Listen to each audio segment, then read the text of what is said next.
Buksan ang mundo at samahan ninyo kaming tuklasin ang isang lupain na puno ng hiwaga, matinding pagkakaiba, at mga kwentong hindi basta-basta malilimutan. Sa bawat sulok ng bansang ito ay may mga tanawin, kaugalian, at pamumuhay na kayang gumising sa inyong kuryosidad at mag-iwan ng matinding impresyon sa inyong isipan. Ang tunay na buhay sa Morocco, ang lupain ng mga mapuputing Afrikanang babaeng kaakit-akit. Ngayon ay sabay-sabay tayong tutuntong sa Morocco, isang bansang matatagpuan sa Hilagang Afrika, ngunit kayang magpamangha sa buong mundo.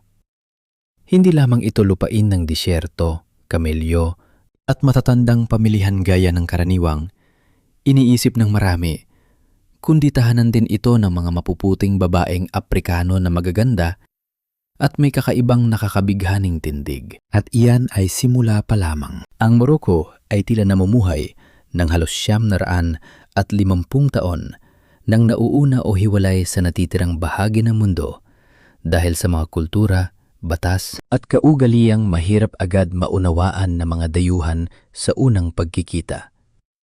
Dito, may mga pagkain na maituturing na nakakatakot para sa mga turista. Sa isang tingin pa lamang ay sapat na upang magtayuan ang balahibo mo. Ang buhay ng mga Vietnamese sa Morocco ay puno rin ng mga kakaibang kulay mula sa pang-araw-araw na pamumuhay hanggang sa paraan ng kanilang pakikibagay sa isang lipunang sabay na sinauna at misteryoso. Lahat ng ito ay bumubuo ng isang larawang hitik sa pag-uusisa tungkol sa bansang Afrikanong ito.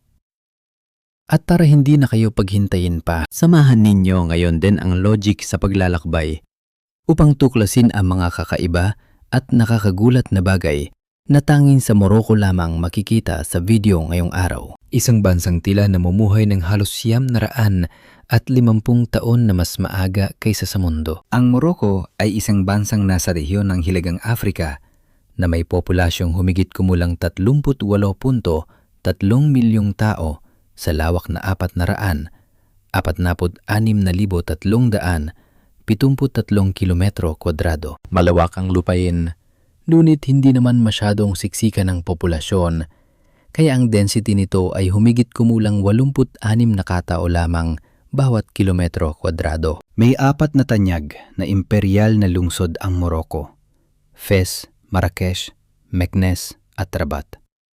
Ang kapansin-pansin, ang 4 na lungsod na ito ay pawang naging kabisera sa iba't ibang yugto ng kasaysayan. Hanggang sa kasalukuyan, ang Rabat pa rin ang opisyal na kabisera ng bansang ito. Ngunit may isang detalye rito na talagang ikagugulat ng maraming tao. Ang mga taga-Morocco ay tila namumuhay ng halos 950 taon na mas nauna kaysa sa ibang bahagi ng mundo. Ang dahilan ay bukod sa Gregorian calendar na araw-araw nating ginagamit, dumagamit din sila ng tradisyonal na kalendaryong Berber. Dahil malaking bahagi ng populasyon ng Morocco ay mga Berber at Arab, nananatili pa rin ang paggamit nito kasabay ng karaniwang kalendaryo. Ayon sa kalendaryong Berber, ang Morocco ay kasalukuyang nasa taong 2,975. Kaya kung sakaling makarating ka rito at makita ang bilang na yan, huwag mong iisipin na nag-time travel ka. Taglay rin ng Morocco ang isa sa pinakamatitindi at pinakanatatanging kalikasan sa mundo, ang Sahara Desert.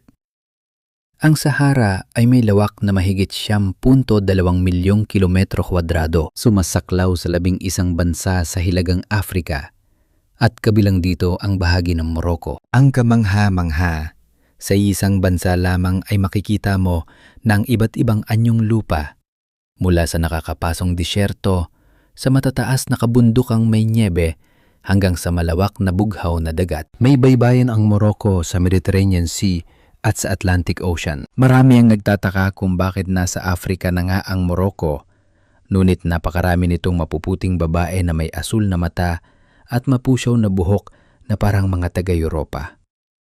Sa katunayan, humigit kumulang 80% ng populasyon ng Morocco ay may mapusyaw o maliwanag na kutis. Ang dahilan nito ay nakaugat sa napakatagal ng kasaysayan ng migrasyon. Ang mga Berber Ang katutubong naninirahan doon mula pa mahigit 4,000 taon na ang nakalipas at pinaniniwala ang nagmula sa kanlurang Asya o Gitnang Asya. Ang mga Arab na dumating sa Morocco mula pa noong ika-7 siglo ay may mapuputiring balat at maliit lamang na bahagi ng populasyon ang may mas maitim na kutis na nagmula sa mga lugar na malapit sa Sahara. Mula sa unang bahagi ng ika-20 siglo, dumating din doon ang mga Europeo, lalo na ang mga Pranses at Kastila noong panahon ng kolonyalismo, at lalo pang nag-ambag ito sa paghahalo-halo ng lahi. Mas malapit din ang Morocco sa Europa kaysa sa inaakala ng marami. Ang Strait of Gibraltar ay may lapad na humigit kumulang 16 na kilometro lamang. Sa mga araw na malinaw ang panahon, habang nakatayo ka sa baybayin ng Morocco, maari mo pang matanaw ang baybayin ng Espanya at pati ang mga sasakyang gumagalaw sa kabilang panig. Parang nakatungtong ka na sa lupain ng Europa kahit nasa Morocco ka pa rin. Tungkol naman sa wika, may 2 opisyal na wika ang Morocco, Berber at Arabic. May isa pa itong tawag na Darija. Ang Classical Arabic ay hindi ang wikang ginagamit sa araw-araw na usapan. Kaya kung Classical Arabic lamang ang alam mo, mahihirapan ka ring umintindi ng Darija. Bukod pa rito, dahil sa impluwensya ng kasaysayan, malawak ding ginagamit dito ang wikang Pranses. Madali ring makakarinig ang mga turista ng Kastila, Italiano, Aleman at Olans. Napakabilis magpalit ng wika ng mga taga-Morocco, kaya maraming dayuhan ang natutulala na lamang. At may isa pang napaka-interesanteng detalye. Sa Morocco, ang simbolo ng pag-ibig ay hindi puso, kundi atay. Naniniwala sila na kapag malusog ang atay, maayos ang pagtunaw ng pagkain. At kapag maayos ang panunaw, masaya ang tao. Kaya ang linyang "nasakop mong aking atay" ay isang seryoso at totoong pag-amin ng pag-ibig sa bansang ito. Mahal nga ba talaga ang gastusin sa Morocco? Ipinapakilala ko sa inyo ang Casablanca, ang pinakamalaki at isa sa pinakamaingay at pinakamasiglang lungsod ng Morocco. Kilala ito sa maingay at masisiglang sinaunang pamilihan. Sa sandaling pumasok ka rito, tila magigising agad ang lahat ng iyong pandama. Kabilang sa mga ito, ang pinakatumatak ay walang iba, kundi ang tanyag na Olive Market.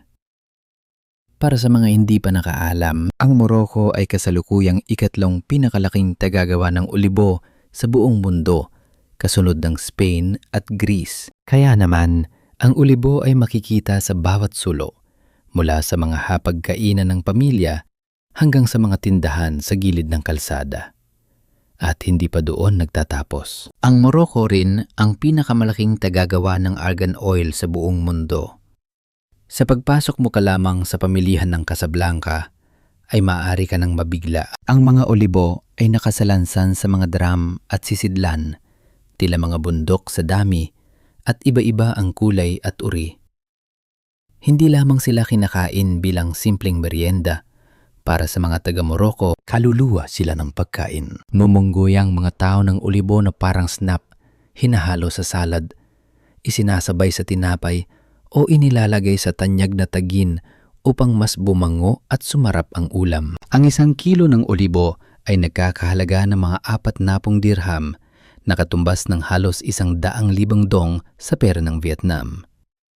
Ngunit kapag napunta ka na sa bahagi ng mga pampalasa, doon ka mas mapapangiwi sa presyo. Ang bawang ay nasa humigit kumulang 70 dirham bawat kilo o halos 175,000 dong. Ang luya naman ay lumalagpas pa sa 200,000 dong bawat kilo. Nakagugulat din ang presyo ng inumin sa Casablanca para sa maraming turista. Ang isang maliit na bote ng inuming tubig na kahawig ng sa Vietnam ay maaring umabot sa 50,000 dong. Sa puntong yon, parang mawawala na lang bigla ang uhaw mo. Kung nais mo namang masosyal na pampalamig, pwede kang umorder ng 1 baso ng purong katas ng dalandan na nagkakahalaga ng humigit kumulang 60,000 dong. Walang yelo, walang asukal, at pinipiga ng direkta sa harap mo. Ang presyong yan ay sa Casablanca pa lamang. Kapag nasa ibang lungsod ka, gaya ng Essaouira, maaari itong bumaba sa mga 40,000 dong. Kung iisipin, mukhang sulit na rin ang presyong yon para sa sariwang katas ng dalandan. Maging ang pagkain ng mga manggagawa sa Casablanca ay nakapagpapanganga rin sa marami. Ang isang simpleng tinapay na may lamang karne ay maaari nang umabot mula 100,000 hanggang 120,000 dong, hindi pa kasama ang inumin o iba pang side dish. Habang hindi naman ganoon kataas ang karaniwang kita, ang gastusin sa pamumuhay ay tila may dating Europeo. Habang mas lumalalim ka sa pamilihan, makikita mong para itong paraiso ng mga pagkaing inasinan. Ang lemon sa Morocco ay iba kaysa sa lemon sa Vietnam. Dilaw ang bunga at hindi gaanong maasim. Ang atsarang maliliit na pipino ay napakalutong at kapag sinamahan ng sili, talagang nakakatakam kainin. At mayroon pa silang karne ng baka na ibinababad sa olive oil. Sa tingin mo, sa labas ay luto na ito. Ngunit kapag hiniwa mo, mapupulang mapula pa ang loob. Tunay na kakaiba. Kapag dumaan ka pa sa ilang tindahan, mararating mo ang bahagi ng mga kagamitang tanso. Mga bandeha, mangkok at tea tray na may detalyadong ukit. Talagang nakakabighani sa ganda. Ngunit ang pinakakakaiba ay iyong mga takib na yari sa keramika. Karaniwan ay wala itong kulay. Ngunit kapag ginisikan mo ng rose water, bigla na lamang lumilitaw ang kulay. Maaari pa itong gamitin bilang lipstick o blush. Kapag tuyo ay nawawala ang kulay at kapag nabasa ay bumabalik muli. Parang mahika kung isipin, hindi ba? Isa pang napaka-espesyal na bahagi ng kulturang pagkain sa Morocco ay ang kaliwang kamay ay itinuturing na hindi malinis. Hindi kailanman kumakain ang mga tao gamit ang kaliwang kamay dahil ito ra ay para lamang sa personal na paglilinis. At kapag kumakain sila, hindi buong kamay ang ginagamit, kundi 3 daliri lamang. Isipin mo ito, buong pamilya o magkakaibigan ang nakapalibot sa isang malaking bandeha. Tapos ang bawat isa ay gumagamit lamang ng 3 daliri upang dakutin ang sarili niyang bahagi, isawsaw sa sarsa at direktang isubo. Kanya-kanyang bahagi, walang pakialamanan, kakaiba ng tingnan, ngunit tunay na kawili-wili. Ang ngayon ng mga Vietnamese sa Morocco. Si Ginang Nguyen Thi Kim Chi, isang Vietnamese na naninirahan sa Morocco, ay minsan nagbahagi ng kanyang damdamin ng halos maiyak. Ang kanyang nanginginig na tinig ay parang puno ng pananabik sa Hanoi sa loob ng maraming dekada. Isa pang Vietnamese ron, si Ginang Hong Mei, ay napaluha rin. Sa pakikinin pa lamang ay tila bumibigat na ang dibdib mo. Ito ang nayon ng Di Fari na tinatawag ding may pagmamahal na Vietnamese village sa Morocco. Mula noong Nobyembre 2022, isang tarangkahang Vietnamese village ang opisyal ng itinayo rito. Ang bubong nitong may tradisyonal na hugis ay ipinadala pa mula sa sariling bayan. Sa magkabilang panig ng tarangkahan ay may nakasulat na mga katagang nag-aalala-ala sa Vietnam bilang inang lupain at nagpapahayag ng hangarin na patatagin ang pagkakaibigan at katapatan. Samantala, may pagpupupay rin sa Morocco bilang lupain ng ama at panawagang magsikap tungo sa tagumpay. Itinayo ang tarangkahan sa mismong lugar kung saan unang nanirahan ang 7 pamilyang Vietnamese mga kalahating siglo na ang nakalipas. Sa araw ng pagpapasinaya, mahigit 6 na raang panauhin ang dumalo. Ang tagpong sabay na iwinagayway ang pulang, bandila na may dilaw na bituin ng Vietnam sa tabi ng watawat ng Morocco ay tunay na nakapagpaiyak sa marami. Dumating ang mga Vietnamese rito noong 1972. Karamihan ay mga babaeng Vietnamese na sumunod sa kanilang asawang mga veteranong sundalong Moroccan na nagsilbi noon sa hukbong Pranses at kalaunan ay umuwi sa sariling bayan. Binigyan sila ng hari ng Morocco ng lupa upang doon mamuhay at maghanap buhay. Dala ng mga babaeng Vietnamese ang sipag, pagpapahalaga sa pamilya, at mga kaugaliyang mula sa sariling bayan upang mapanatili ang apoy ng pinagmulan para sa kanilang mga anak at apo sa paglipas ng mga henerasyon. Hanggang ngayon, may mga lola ng mahigit 80 o 70 taong gulang na nakapagsasalita pa rin ng Vietnamese, patuloy na ipinagdiriwang ang Tet, gumagawa ng banchung at itinuturo sa kanilang mga anak at apo na huwag kalilimutan ang kanilang pinagmulan. Higit pang kapansin-pansin, sa Vietnam mismo ay mayroon ding Moroccan Gate sa Ba Vi na itinayo pa noong 1960 at 60. Ang 5 pinakanakakatakot na pagkain sa Morocco. Sa Morocco, ang pagkain ay hindi lamang umiikot sa couscous o sa mabangong tajin, mga kaibigan. Mayroon ding isang buong mundong puno ng mga pagkaing sumusubok sa tapang ng tao. Mga putaheng maraming turista ang hanggang tingin lang at hindi tiyak kung may lakas loob silang tikman. Sa gitna ng Jemaa El Fna Square sa Marrakesh, laging napapalibutan ng mga tao ang nag-uusok ng mga palayok ng suso. Gumagamit ang nagtitinda ng toothpick upang isa-isang kunin ang maiitim at makikinang na suso at inilulubog ito sa maalat na sabaw na pinaniniwala ang nakatutulong sa sipon at lagnat. Mukhang masustansya nga pakinggan, ngunit ang makita pa lamang ang 12-dosenang susong lumulutang sa sabaw ay sapat na upang umurong ang marami. Sa tabi nito ay ang maputlang utak ng tupa na diretsong inilalapag sa pwesto sa palengke. Kung sa Vietnam ay mas pamilyar ang utak ng baboy, sa Morocco naman, dahil karamihan ng tao ay Muslim, tupa at kambing ang pangunahing sangkap.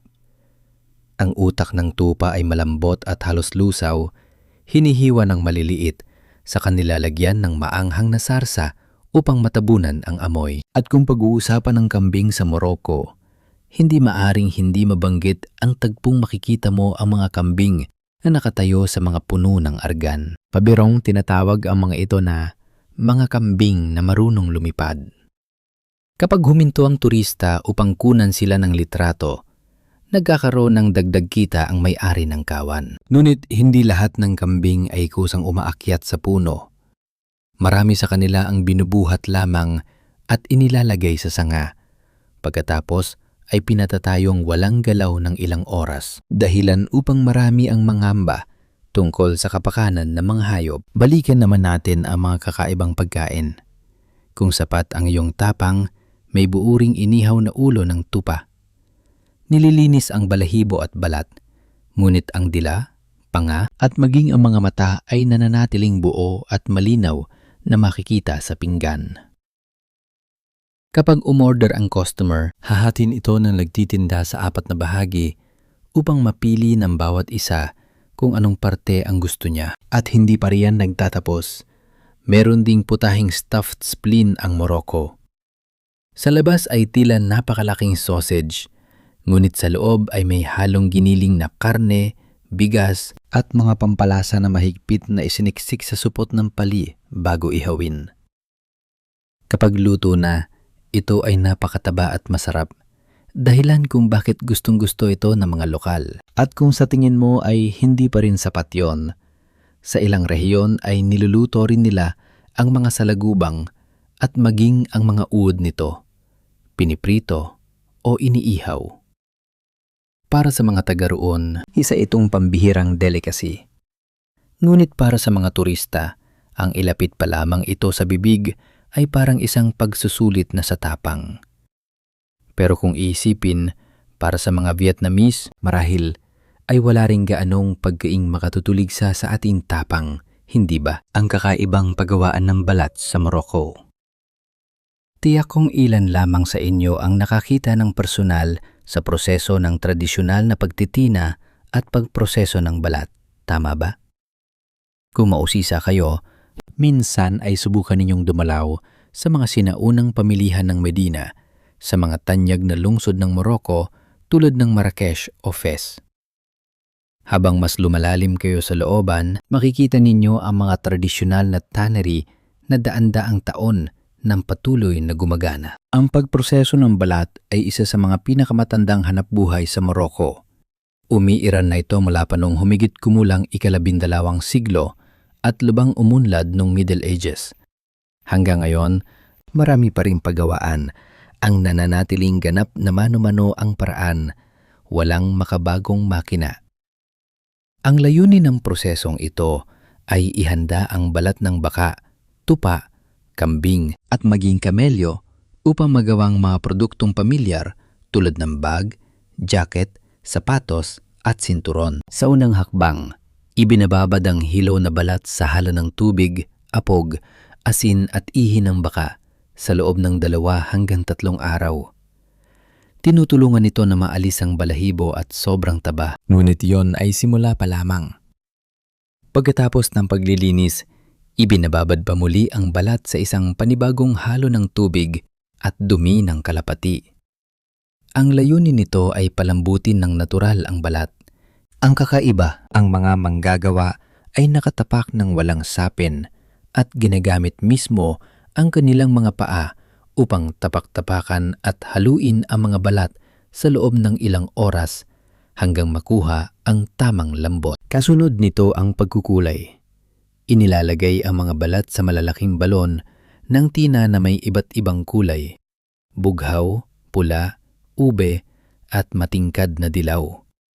Lahat ng kulay ay nagmumula sa likas na sangkap. Ang pula ay mula sa poppy flower, ang dilaw ay mula sa saffron, ang kahel ay mula sa henna at ang bughaw ay mula sa mint.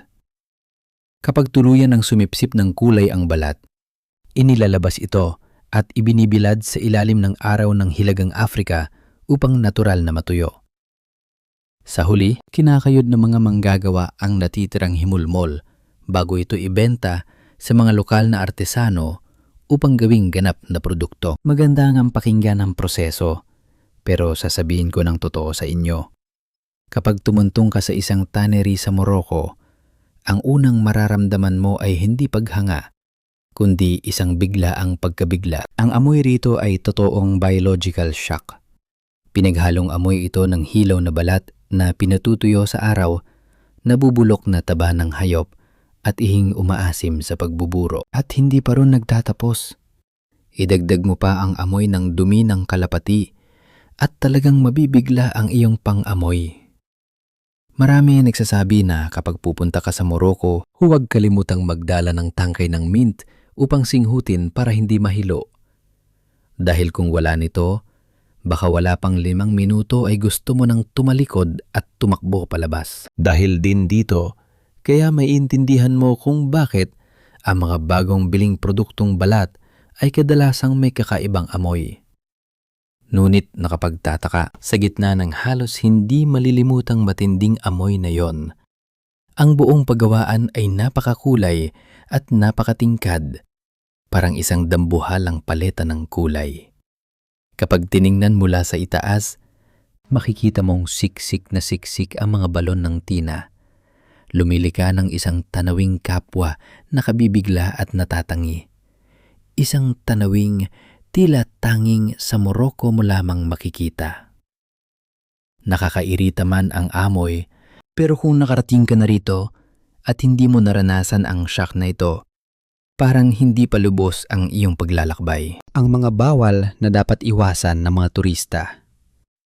Sa Morocco, may mga batas at kaugalian na kung hindi mo alam ng maaga, maari kang magkaproblema agad sa unang mga sandali pa lamang ng iyong pagdating. Una sa lahat ay ang usapin ng alak. Bawat taon ay gumagawa ang Morocco ng 10-10 milyong bote ng alak. Ngunit ang mga lokal ay halos hindi malahing umiinom nito ng lantaran. Limitado lamang ang bentahan ng alak sa malalaking hotel o mga restaurang nagsisilbi sa mga turista. Kapag uminom ka sa kalsada, maaari itong ituri na paglabag sa batas.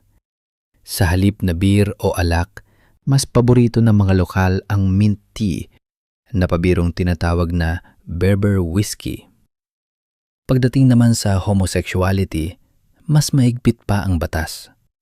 Sa Morocco, ang ugnayang homosexual ay itinuturing na labag sa batas at maaring patawan ng pagkakakulong mula 3 hanggang 5 taon bukod pa sa malaking multa. Sa pananamit naman, inaasahang magiging disente at balot ang kababaihan sa Morocco mula ulo hanggang paa.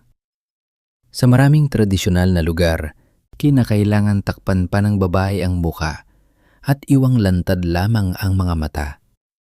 Dahil dito, ang mga mata ang nagiging natatanging simbolo ng kagandahan ng kababaihan roon. Hindi rin kasing karaniwan ng sa mga lalaki ang malayang paglalakad ng mga babae sa lansangan o pagtitipon sa mga pampublikong lugar. Kung babaeng turista ka at masyadong lantad ang pananamit mo, madali kang makatanggap na mapanuring tingin o pagsita. Maliban na lamang kung sikat kang personalidad sa social media. Bagaman kahit iyon ay hindi pa rin tiyak. May isa pang kakaibang bawal. Huwag na huwag magtatapon ng tinapay. Sa Morocco, ang tinapay ay itinuturing na sagrado at kaugnay ng buhay. Hindi ito dapat itapon kahit maliit na piraso lamang. Kapag may natira, mas mabuting ipapakain ito sa hayop o ipagpapalit sa ibang bagay. Ang pagtatapon ng tinapay ay itinuturing na kawalang-galang at maaari kang mapagsabihan agad ng mga tao sa paligid. Hindi pa dyan nagtatapos. Kapag inalok ka ng karne at tumanggi ka, mag-ingat ka rin. Para sa mga taga-Morocco, ang pag-aalok ng pagkain ay tanda ng paggalang at mabuting pakikitungo. Kaya ang tahasang pagtanggi ay maaring ituring na pang-iinsulto at hindi nila basta makakalimutan. At ang huling bagay na marahil pinakamahirap tandaan ay huwag kang basta magbubuhos ng mainit na tubig diretso sa lababo. Kakaiba man itong pakinggan, naniniwala ang ilang taga-Morocco na ang lababo ay lugar na tinitirhan ng espiritu. Ang pagbuhos ng mainit na tubig dito ay maaring ikagalit ng mga ito. Kaya bago sila magbuhos ng tubig, hinaluan muna nila ito ng malamig. Isang simpleng gawi sa paghuhugas ng pinggan ay maaring maging malaking issue kapag hindi mo iginalang ang kanilang paniniwala. Kakaiba, ngunit totoo, hindi ba? Ang lumang asul na lungsod na tanging sa Morocco lamang makikita. Anong paborito mong kulay? Subukan mong ibahagi sa comment section ang kulay na pinakagusto mo para malaman din ng iba. Ngunit ang lugar na ito ay tila para lamang sa mga tunay na umiibig sa kulay asul. Maligayang pagdating sa Chefchaouen, ang tanyag na asul na hiyas ng Morocco.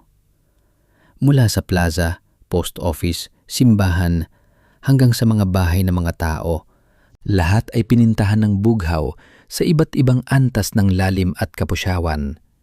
Sinasamahan pa ng kaunting puti na talagang nakagiginhawa sa mata. Mga mesa at upuan, bintana, dingding at maging ang ilang bangkang pangisda sa baybayin ay pawang bughaw din. Ang mga bata sa nayon ay binibigyan pa ng tungkulin na magpinta ng maliliit na disenyo sa mga dingding ng bahay.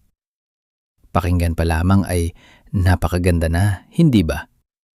Ang nakatutuwa pa rito, ang bawat bahay ay may kakaibang disenyo ng bintana, depende sa lugar at pamilya ng may-ari.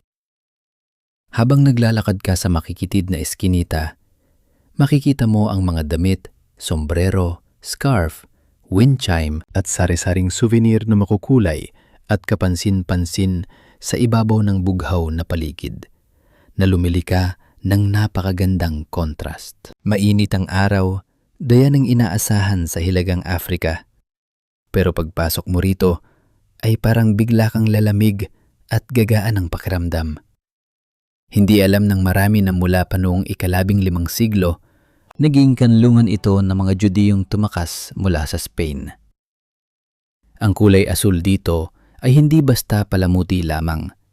Para sa mga Hudyo, ang bughaw ay sumasagisag sa langit at sa kapangyarihan ng Diyos at nag-ugat ito sa sinaunang tina na ginagamit sa mga telang panalangin. Sa tuwing tumitingin sila sa mga bughaw na pader, naalala nila ang paraiso at banal na pagkalinga.